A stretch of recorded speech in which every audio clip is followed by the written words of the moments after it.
Have you ever tried to push for change at work and felt like you were just shouting into the void?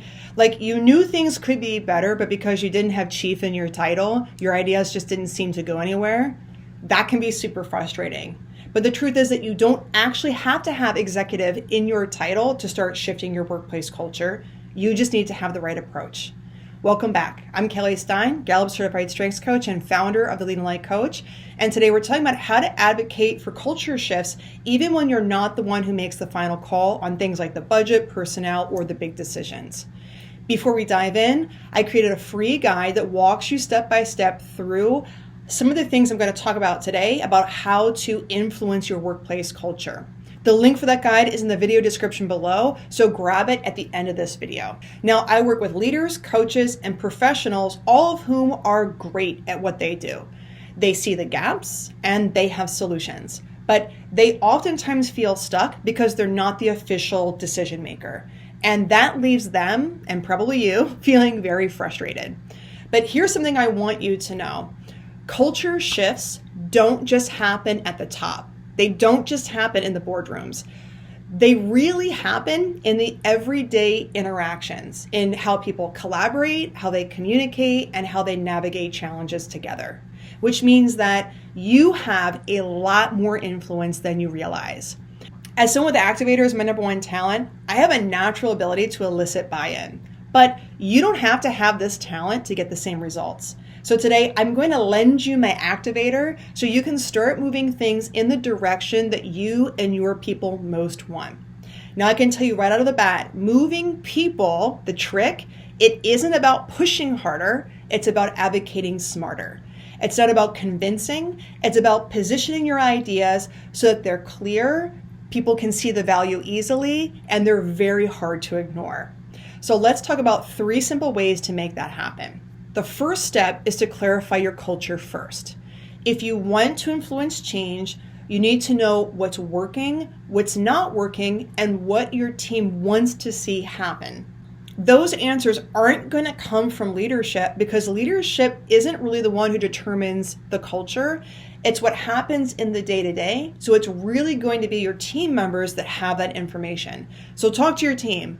What helps them thrive? What slows them down? The more that you understand what is already in play, the better you can shape it to work for your team rather than against it. The second step is to know your own strengths because you actually shape the culture a lot more than the executives do.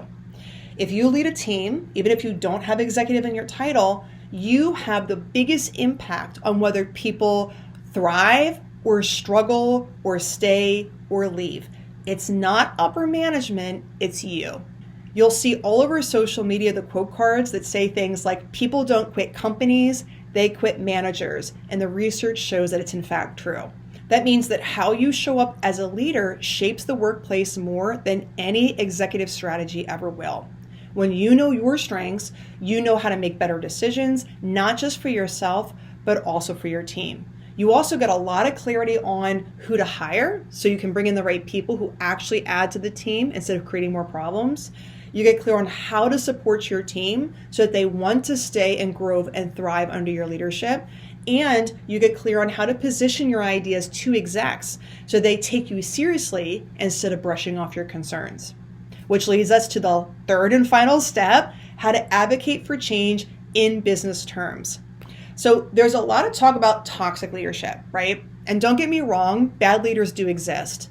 But even some of the best leaders struggle when they're encountering new ideas or initiatives. Part of that reason is because they are just constantly feeling other people's ideas, wants, and desires.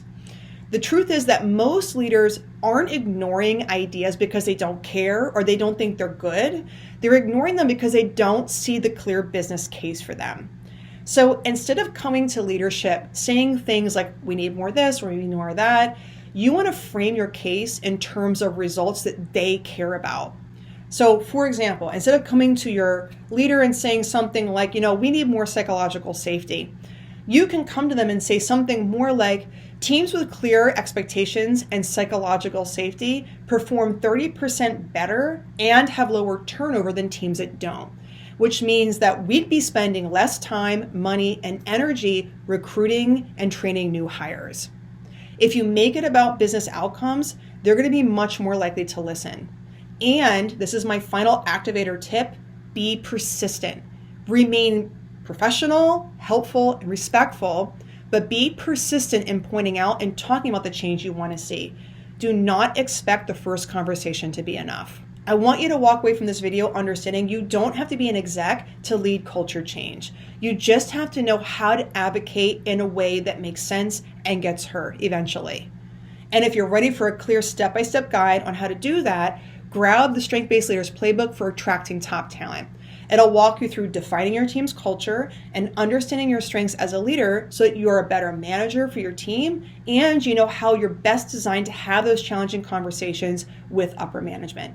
Click the link in the description below to grab it now. And thank you so much for watching. If you like this video and you want to see more, hit like and subscribe, and let me know in the comments what is one culture shift you would love to see happen at work.